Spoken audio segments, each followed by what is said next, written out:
This is part 3 of how to publish your book, self-publishing versus traditional publishing. If you haven't heard the first two parts of this episode, please click the link on top of your screen or in the description below. Hello and welcome to my channel where I talk about books, creativity and the brain. My name is A. David Singh, author and dog dad who writes fantasy stories set in magical Rome universe. These are the 3 most important reasons why you should work toward becoming a traditionally published author. Traditional publishers are adept at placing print books in brick and mortar bookstores. That's because in the pre-internet era, brick and mortar bookstores were the only place that publishers sold books. Hence, they have built long-standing relationships with these bookstores. I know several authors who have told me that they would feel like a real author only if they see their books on a bookstore shelf. That validation is their primary motivation to keep working on their writing craft and aiming for literary excellence. So if you relate to that sentiment and feel strongly about seeing your books on a bookstore shelf one day, then traditional publishing is a good choice for you. Secondly, if you don't have the funds to hire editors, get your book cover designed and audiobook narrated, consider traditional publishing.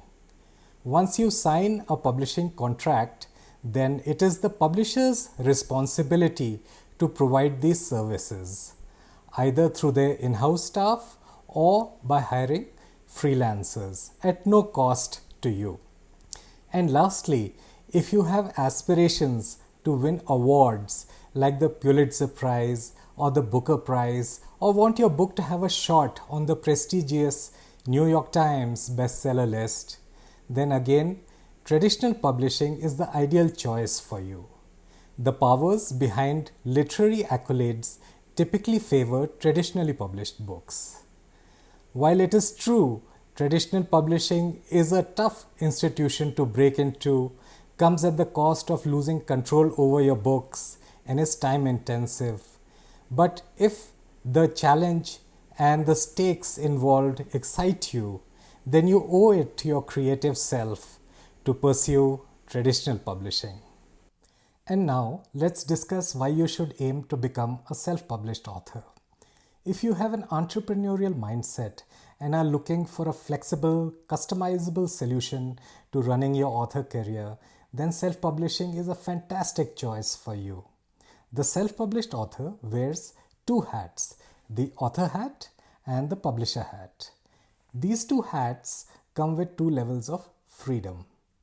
As an author, I love creating fictional characters from thin air, then lean back and watch them take a life of their own. It really feels magical. And acting as my publisher, I believe in spreading that same magic among readers, but without any alterations made by gatekeepers. Even when I hire freelance editors and cover designers, I have the final say in their work.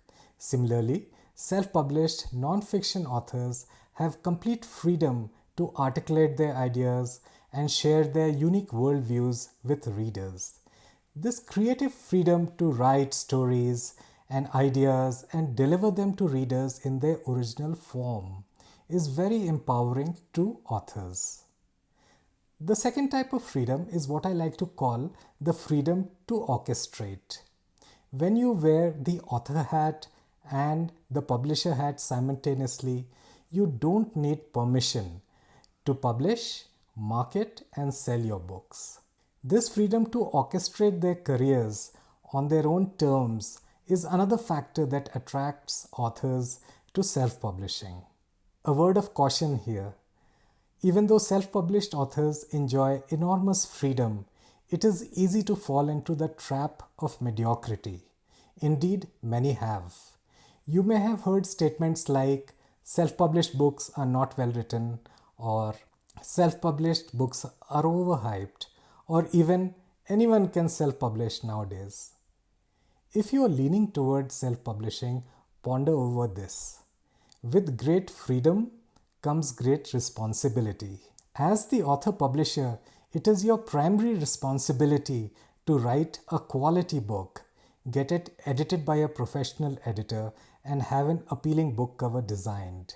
You owe it to your readers to be your own gatekeeper and publish stellar books for them, both in terms of content and in presentation. Yes, self-publishing has a steep learning curve, comes with upfront costs and the potential for mediocrity.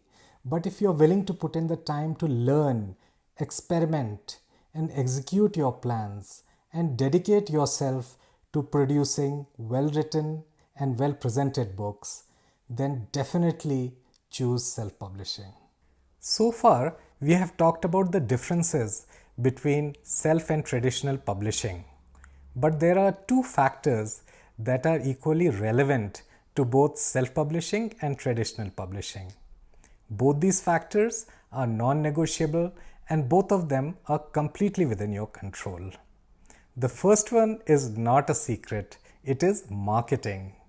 I cannot emphasize it strongly enough that marketing will prove to be a powerful weapon in your writing arsenal, whether you choose self-publishing or traditional publishing.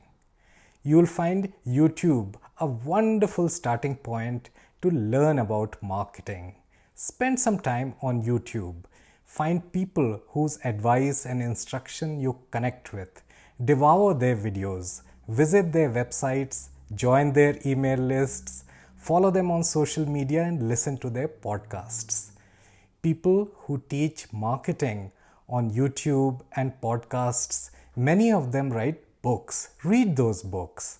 Let's make today the day that you take your first baby steps toward exploring book marketing. And that brings us to the second and far more important factor that applies equally to self and traditionally published authors: the craft of writing. I like to think of writing craft as the taller, stronger brother of marketing, because it has been proven time and again that marketing cannot cure a sickly book. Think of authors like Dickens, Jules Verne, Arthur Conan Doyle, and my personal favorite, Alexander Dumas. These authors crafted amazing stories that thrill readers both during their lifetimes and even now, decades and centuries later. As you and I begin our writerly journeys in the 2020s, it is our responsibility to follow in the footsteps of these greats and craft our own words with great care and diligence. And to help you level up your writing craft, here are my recommendations for the top 10 books for creating captivating characters and nail-biting plots. You'll find these books useful if you write fiction and creative non-fiction. This free PDF is waiting for you at adavidsingh.com/CP1. That is adavidsingh.com/CP numerical 1. By now, if you have started weighing the pros and cons of self and traditional publishing and are excited about getting your book out into the world, then I wish you all the very best. Thanks for tuning in and subscribe for more.